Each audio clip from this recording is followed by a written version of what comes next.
चिराग गायकवाड.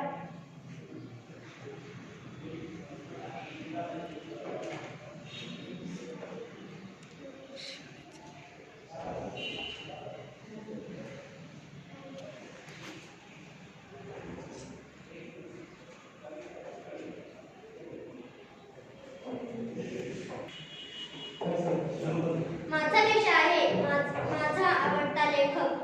मित्रांनो, नाशिकचा समुद्र तुम्हाला माहित आहे का? या प्रश्नाने कदाचित तुमचा गोंधळ झाला असेल. तुम्ही म्हणाल, नाशिकला गंगा आहे, गोदावरी आहे, पण हा समुद्र कुठून आला? खरोखरच नाशिकला समुद्र आहे, कुसुमाग्रज नावाचा. कुसुमाग्रज अर्थात वि. वा. शिरवाडकर हे सर्व मराठी माणसांना प्राणप्रिय आहे. म्हणूनच आपल्या मराठी मातीचा सुगंध सर्व भारतवर्षात दरवळला. ज्यांनी इतरांना सावली दिली, पण स्वतः मात्र प्रवासी पक्षाप्रमाणे एकाकी पळत राहिले, असे हे कुसुमाग्रज. कुसुमाग्रजांच्या मते काव्य म्हणजे आंतरिक सुखदुःखाची वाहन. सत्यम शिवम सुंदरम या 3 मूल्यांवर त्यांनी आपली कविता आधारभूत ठेवली आहे. सत्यम शिवम सुंदरम या 3 मूल्यांवर आपली कविता त्यांनी आधारभूत ठेवली आहे. त्यांच्या काव्यातून अधूनमधून एखादी गजल दिसून येते.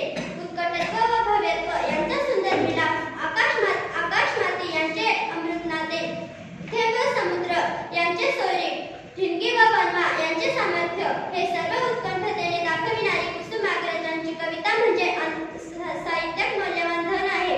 त्यांनी दिलेलं पाठ्य असं आहे की जीवन संपेल पण ते पुरून उरेल. कुसुमाग्रजांच्या कितीतरी कविता आहेत. जीवन लहरी, विशाखा, मुक्तायन, हिमरेषा, श्रावण, किनारा, प्रवासी पक्षी असा कितीतरी मोठा काव्य संग्रह आहे.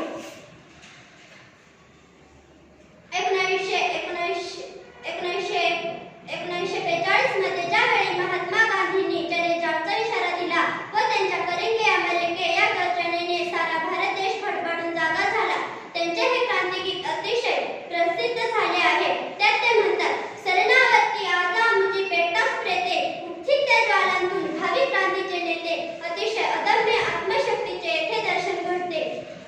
रस्त्यावर अनवाणी उघडा असा एक अपंग भिकारी पाहून एका कामगाराला त्याची दया आली. त्या भिकाऱ्याच्या हातावर 4 पैसे ठेवून तो निघून गेला. म्हणजेच गरिबाची जाणीव गरिबालाच असते. ज्यांनी गरिबाचे चटके सोसले आहेत त्यांनाच गरिबाची जाणीव असते. या दृश्यावरून शिरवाडकरांना कविता सुचली ती सहानुभूती. अहिंकुल कविता